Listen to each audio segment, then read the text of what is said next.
न जानामि शब्दं न जानामि चातो न जानामि पद्यं न जानामि गद्यं चिरेकशिरस्य हृदि द्योतरे मे मुगनिषदन्ते गिरश्चाविजितो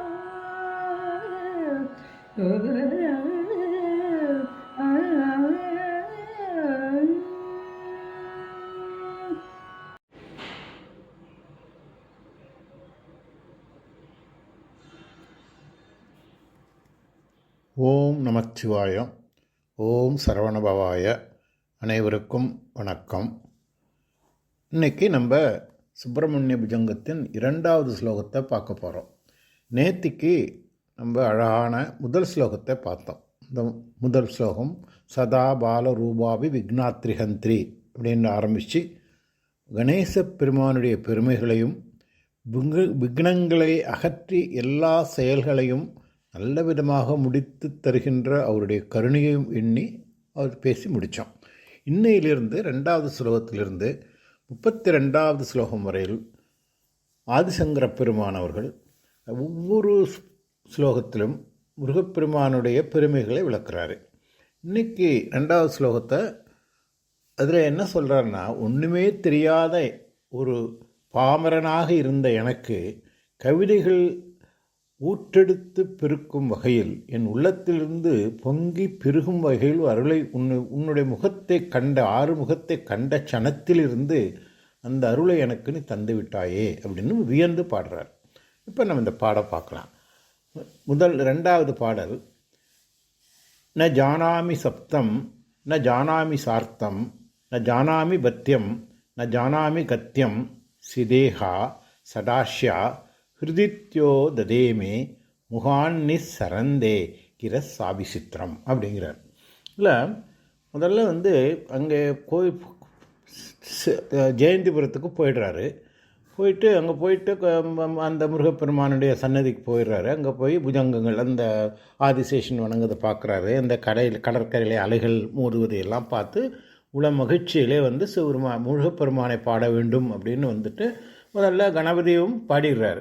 அப்புறம் திடீர்னு ஒரு நினைப்பு வருது. அப்போ எப்படி நம்ம நமக்கு தான் கவிதையே தெரியாத நமக்கு எப்படி இந்த மாதிரி ஒரு அழகான ஒரு பாடலை முதல்ல கணபதி மேலே பாடினார் இல்லையா, அதையே நினச்சி வியப்பு ஏற்படுறது. அந்த எப்படி இவ்வளவு சாகசத்தோடு நான் இதை பாடினேன், இவ்வளவு தைரியத்தோடு, எந்த தைரியத்தோடு உங்களை சாஸ்திரம் பண்ண நிற்கிறேனே, எனக்கு ஒன்றும் தெரியாதே, எப்படி இந்த ஒரு ஸ்லோகம் இந்த வாக்கிலே வந்தது அப்படின்னு ஆச்சரியப்பட்டு தான் இந்த 2வது ஸ்லோகத்தை சொல்கிறாரு. இல்லை, இதில் முதல்ல பொருளை பார்த்துரும். ஜானாமி. இப்போ சமஸ்கிருதத்தில் ஜான் தா, ஹிந்தியில் ஜான் தாஹூம் ஜானா அப்படின்னா தெரியும்னு அர்த்தம். ந இல்லைன்னு அர்த்தம். ஜானாமின்னு 4 தடவை சொல்லார். 4 விஷயங்கள் எனக்கு தெரியாதுங்கிறாரு. ஒன்று சப்தம், இன்னொன்று சார்த்தம், இன்னொன்று பத்தியம், இன்னொன்று கத்தியம். இந்த கவிதை எழுதணும் அப்படின்னு சொன்னால் ஒரு சொல் தெரியணும். அப்புறம் அந்த சொல்லுக்கு பொருளோடு இருக்கணும். அந்த பொருள் அந்த சொல்லோடு இயைந்திருக்க வேண்டும். வாகர்த்தா வசம்கிருதோ வாகர்த்தா பிரதிபத்தியே ஜெகதோ புதிரவந்தே பார்வதி பரமேஸ்வரன் சொல்கிறாங்களே ஒரு ஸ்லோகம் இருக்கு இல்லையா, நான் பல தடவை சொல்லுவேன். சொல்லும் பொருளும் பிரியாது இணைந்திருக்க வேண்டும். அது மாதிரி இவர் சொல்கிறாரு, எனக்கு நான் ஜானாமி சப்தம், எனக்கு தெரியாது. நான் ஜானாமி எனக்கு தெரியாது அப்படின்னு அர்த்தம். ஜானாமி நான் தெரியும், ஜானாமின்னா எனக்கு தெரியாது. என்ன தெரியாது? சப்தம்னா சொல் தெரியாது. ஏன்னா ஒரு கவிதை எழுதணும்னா சொல் நயம் வேணும் இல்லையா, அந்த சொல் தெரியாதுங்கிறாரு. அடுத்தது நான் ஜானாமி சார்த்தம்ங்கிறார். சரி, ஏதோ ஒரு பொருளை ஒரு சொல்லை போட்டுட்டேன், அந்த பொருளுக்கு அந்த சொல்லுக்கு இயைந்த பொருள் அதனோடு சார்ந்த அந்த உண்மையான பொருளும் எனக்கு தெரியாது. சரி, அப்புறம் என்ன சொல்கிறாரு, இங்கே நான் கவிதை எழுத வந்திருக்கேன், உன்னை பற்றி பாட வந்திருக்கேன், எனக்கு நான் ஜானாமி பத்தியம், எனக்கு கவிதைகளையே தெரியாதே, கவிதை நயம் தெரியாது, கவிதை இலக்கணம் தெரியாது, இலக்கணம் தெரியாது, நான் எந்த பாடணும் எந்த நடையில் பாடணும் தெரியாதே அப்படிங்கிறார். சொல்லிவிட்டு சரி அதுதான் வேண்டாம், இலக்கணம் தெரியல, சும்மா நான் உரைநடையாக எழுதலாமா அப்படிங்கிறார். உரைநடையாக எழுதினோம்னாக்கா அது இந்த தாண்டகம்னு சொல்லுவாங்க. அதில் அந்த சியாமலா தாண்டகம்னு உரைநடை மாதிரி இருக்குன்னு சொல்லுவாங்க. அது மாதிரி தமிழ் கூட அந்த மாதிரி சில இலக்கியங்கள் சிலது இருக்குது, உரைநடை மாதிரியே இருக்கும். சரி, அதுதான் அந்த கத்தியம்னா உரைநடை, அந்த கத்தியம் தான் தெரியுமான்னா அதுவும் எனக்கு தெரியாதே அப்படிங்கிறார். அப்போ இது சொல் தெரியாது, பொருள் தெரியாது, இலக்கணம் தெரியாது, உரைநடையும் தெரியாது.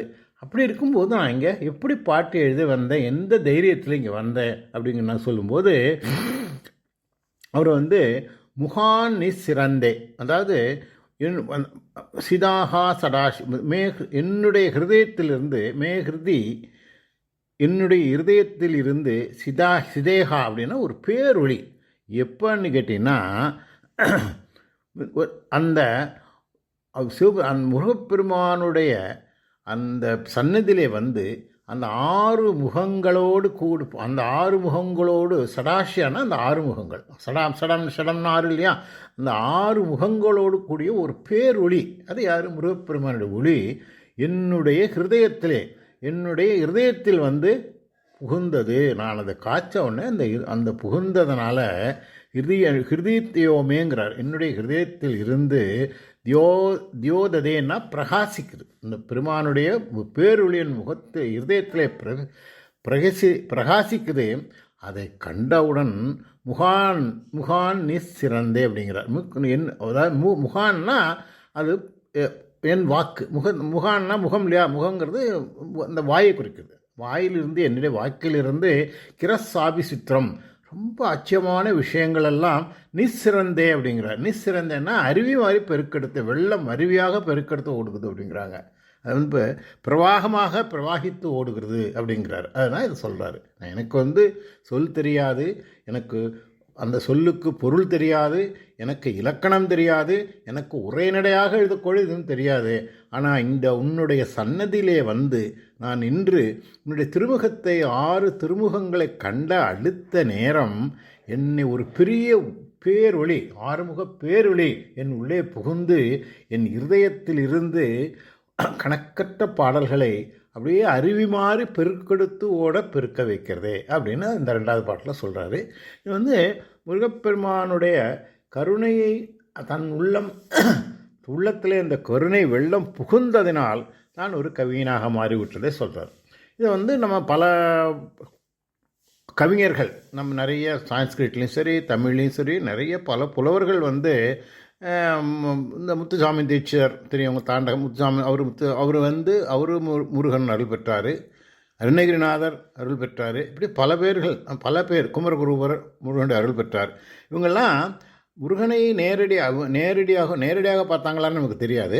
ஆனால் அந்த ரூபங்களை பார்த்தபோது, அந்த ரூபங்களை, அல்லது கடவுள் நேராக வரமாட்டார், ஏதோ ஒரு ரூபத்தில் வருவார். அந்த ரூபம் அவர்களுக்கு அந்த காட்சி என்று அவர்கள் உள்ளத்திலே பதிந்தபோது அவர்கள் கவிஞர்கள் ஆனார்கள். இப்போ அதே நிலையில் தான் இந்த ஆதிசங்கர பெருமான் சொல்ல வருவது என்னதுன்னாக்கா, எனக்கு ஒரு பதத்தை கூட சரியான பொருள் தெரிஞ்சு பேச தெரியாது, எனக்கு இது என்ன அர்த்தம்னு, என்ன பொருளுக்கு என்ன அர்த்தம் என்றும் தெரியாது, எனக்கு யாப்பிலக்கணம் தெரியாது, எனக்கு பொருள் ஒரு உரைநடையாக எழுதவும் தெரியாது. ஆனால் உன்னுடைய திருமுகத்தின் பேரொளி என் உள்ளத்திலே புகுந்த அடுத்த வினாடி என் உள்ளத்திலிருந்து பாடல்கள் பெருக்கெடுத்து ஓடுகின்றன அப்படின்னு அதை சொல்கிறார். இது மகான்கள் எல்லாருக்குமே வாக்கு என்பது பகவான் கொடுத்தது அப்படிங்கிறது இது ஒரு இந்த உலகத்தில் எல்லாரும் மனிதனும் பிறக்கிறாங்க. சில பேர் புலவர்களாக இருக்காங்க, சில பேர் மகான்களாக இருக்கிறாங்க, சில பேர்கள் அவர்கள் உள்ளத்திலிருந்து அருவியாக இப்போ வியாசர் இருக்கார், எவ்வளவு ஸ்லோகங்கள் எவ்வளவு விஷயங்கள் எழுதியிருக்காரு இல்லையா.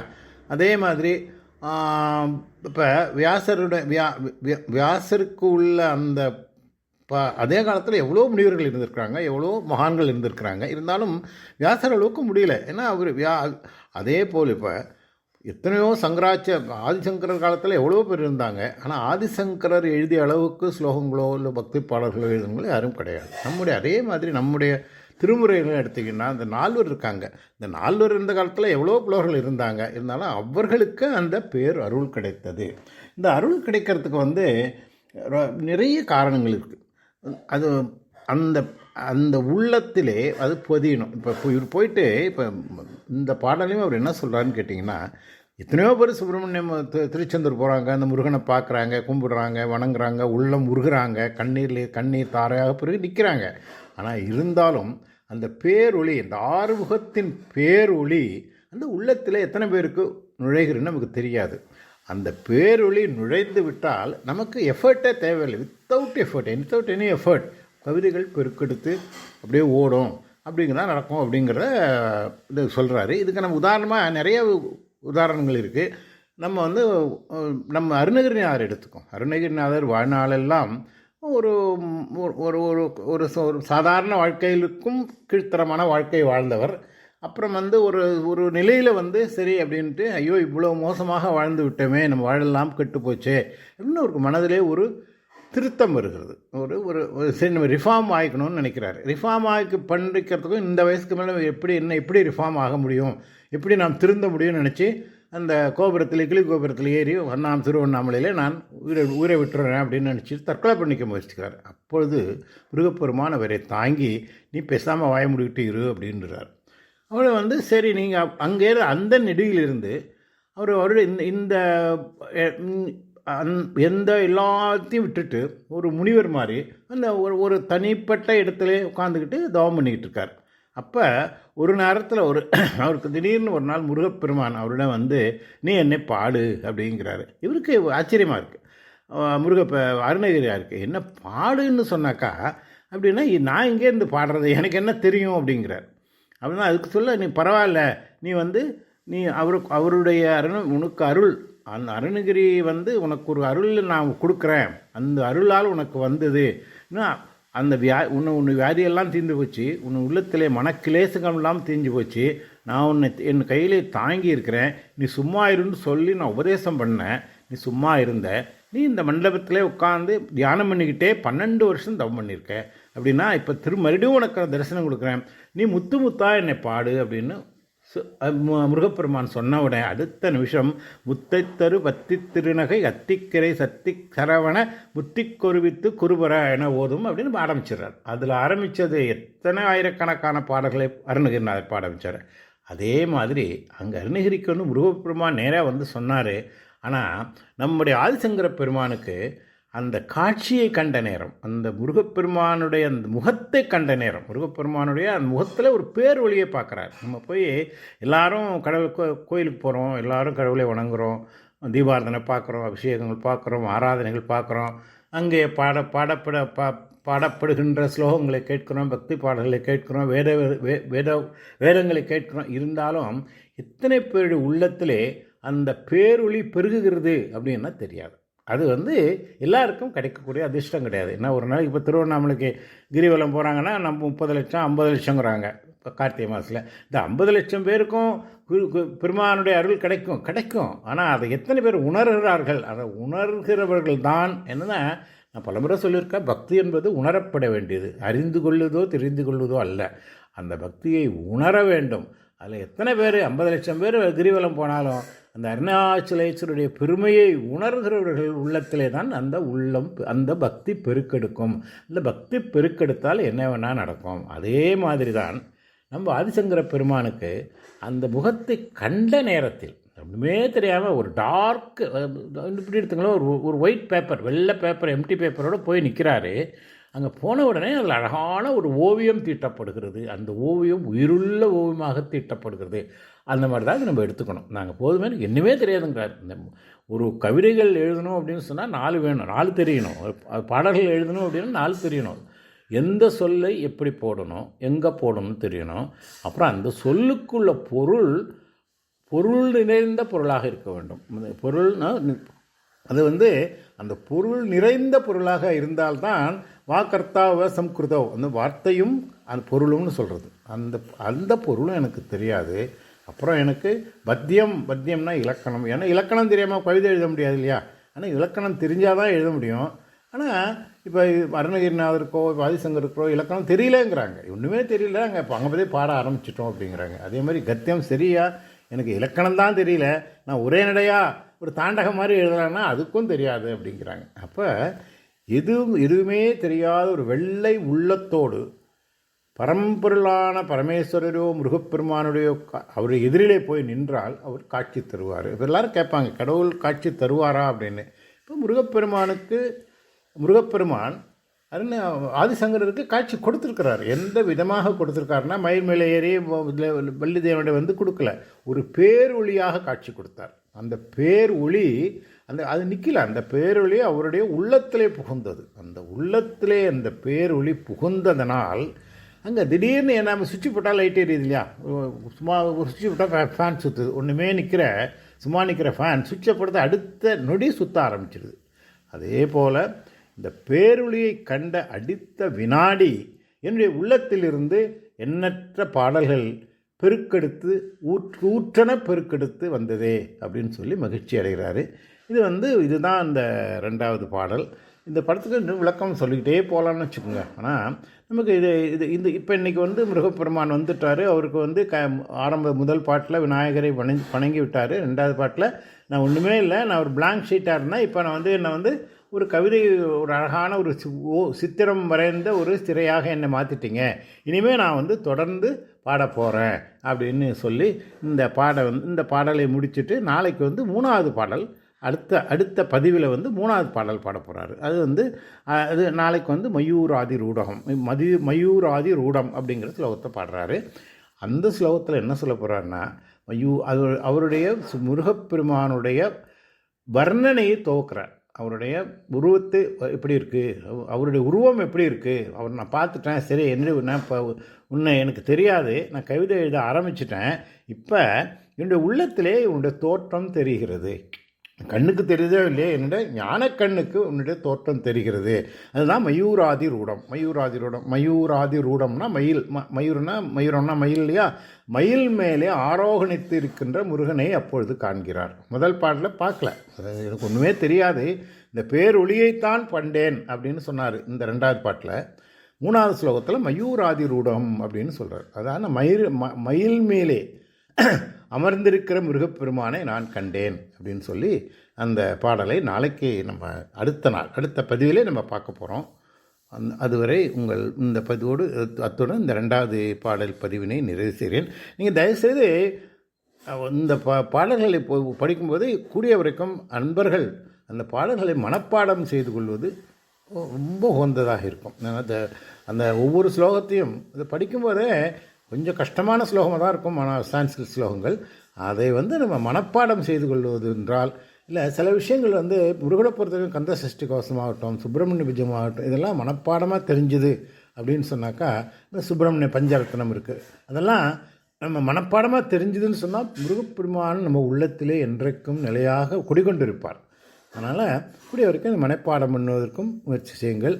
அடுத்த பதிவில் மயூராதிருடம் என்ற 3வது பாடலோடு சந்திக்கலாம். நன்றி, வணக்கம். ஓம் நமச்சிவாயம். சிவதாசன் ஜெகநாதன். ஓம் சரவணபவாய நமக.